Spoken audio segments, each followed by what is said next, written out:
नमस्कार दोस्तों, अगर फिर आपके सामने कुछ नया लेकर आया हूँ। आज मैं जो आपके सामने लाया हूँ बहुत इंपॉर्टेंट चीज़ है, क्योंकि अगर आप किसी चीज़ को पाना चाहते हैं, अगर आप किसी लक्ष्य को हासिल करना चाहते हैं, तो खास तौर से किसी बायोपिक पढ़ना आपके लिए बहुत इंपॉर्टेंट होगा। किसी भी बायोपिक को पढ़ लीजिए, चाहे आप जाने माने कोई बिजनेसमैन के बारे में पढ़िए या जाने माने फिलोसफर के बारे में पढ़िए या किसी खिलाड़ी के बारे में पढ़िए, ये आपकी मर्जी है, लेकिन पढ़ना जरूर चाहिए। तो चलिए, आज जो बायोपिक आपके सामने लाया हूं उसके बारे में बात किया जाए।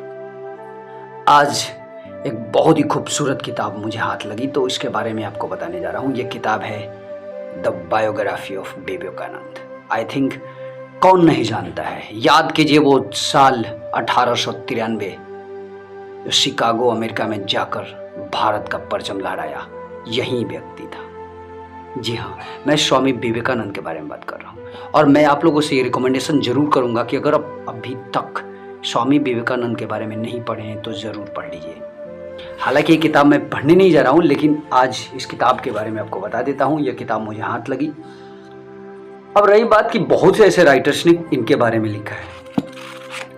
आपकी मर्जी, आप किस राइटर्स के हाथ से लिखी हुई किताब को पढ़ना चाहते हैं। अगर आप कुछ भी पढ़ेंगे तो बहुत कुछ सीख जाएंगे। ऐसा नहीं है कि जो कुछ भी लिखा होगा गलत लिखा होगा। तो मेरे ख्याल से बहुत इंपॉर्टेंट है, इनके जीवन के प्रत्येक पहलू को हमें पढ़ना चाहिए, समझना चाहिए कि इन्होंने अपने जीवन काल में क्या किया था। क्योंकि आज करीब करीब 150 साल बाद भी हम इन्हें इतना ही प्यार से मानते हैं और उतना ही जानते हैं जितना उस टाइम में ये जाने जाते थे। आज भी इनके प्रत्येक एक एक बात को हम उतना ही गहराइयों से सोचते समझते हैं और बहुत ही सीखते भी हैं। जैसे इनका एक बहुत ही खूबसूरत कोट्स है कि अगर आप अपने जीवन में कुछ करना चाहते हैं, मंजिल को पाना चाहते हैं, तो उस मंजिल के बारे में अपने शरीर के प्रत्येक कण में भर लीजिए। डेफिनेटली आप अपने जीवन में उस लक्ष्य को पालेंगे। तो मेरे ख्याल से इन्होंने जो कुछ भी बताया हमारे जीवन के लिए बहुत ही सरल तरीका है। आज अगर हम इनके बातों को, इनके कदम चिन्हों पे चलते हैं तो डेफिनेटली हम अपने मंजिल को पा जाएंगे। तो मेरे ख्याल से मैं आप लोगों को ये रिकमेंडेशन करूंगा, इस किताब को पढ़िए। हालांकि ये किताब बहुत मोटी भी नहीं है, साधारण सी किताब है। अब रही बात कि मैंने इसे इंग्लिश में इकट्ठा किया है, जिसका नाम है विवेकानंदा या बायोग्राफी, और अद्वैता आश्रम से ये लिखा गया किताब है। किसने लिखा है इसका नाम तो नहीं है। हाँ, इसका नाम भी मैं आपको बता देता हूँ। एक पेज पे इसका नाम भी मुझे मिला, स्वामी निखिलानंदा। बहुत ही खूबसूरत किताब होगी, क्योंकि इनके जीवन में जो कुछ भी हुआ अजूबा से कम नहीं था। इन्होंने अपने जीवन काल में जो कुछ भी किया एक अजूबा ही समझ लीजिए।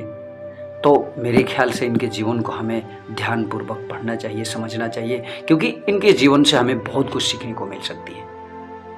तो हमें मिस नहीं करना चाहिए। अगर आप चाहते हैं कि कुछ सीखो तो definitely without wasting your time, बिना समय बर्बाद किए आपको आज से ही शुरू कर देना चाहिए। चाहे आप जो कुछ भी पढ़ते हैं आपके लिए फ़ायदेमंद होगा, लेकिन ये किताब मुझे हाथ लगी तो मैं इसके बारे में आपको बताया।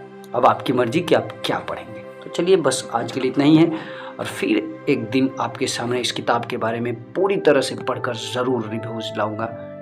आज तो सिर्फ एक ओवरव्यू था इस किताब के बारे में, लेकिन डिटेल्स में ज़रूर एक ना एक दिन आपको लाऊंगा इस किताब को पढ़ के।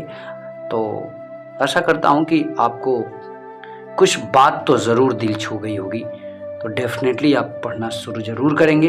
अगर आप अभी तक नहीं करते हैं तो सारा काम छोड़ करके पढ़ाई पे ज़्यादा फोकस कीजिए, क्योंकि अगर ज़िंदगी में कुछ करना है तो पढ़ना बहुत ज़रूरी है। मंजिल को हासिल करना है, उसे आसान बनाना है, तो किताबों से प्रेम करना बहुत ही खूबसूरत और सुंदर मानी जाती है। तो इसलिए दोस्त, समय बर्बाद ना करते हुए आज से ही शुरू कर दीजिए। बस मुझे दे दीजिए इजाज़त। नमस्कार। हाँ, अंत में मैं ये भी बोलूँगा कि अगर आप न्यू हैं तो इस चैनल को सब्सक्राइब कर दीजिएगा, साथ ही साथ बेल आइकन को भी प्रेस कर दीजिएगा, ताकि इस तरह के वीडियोज़ आपको मिलते रहें।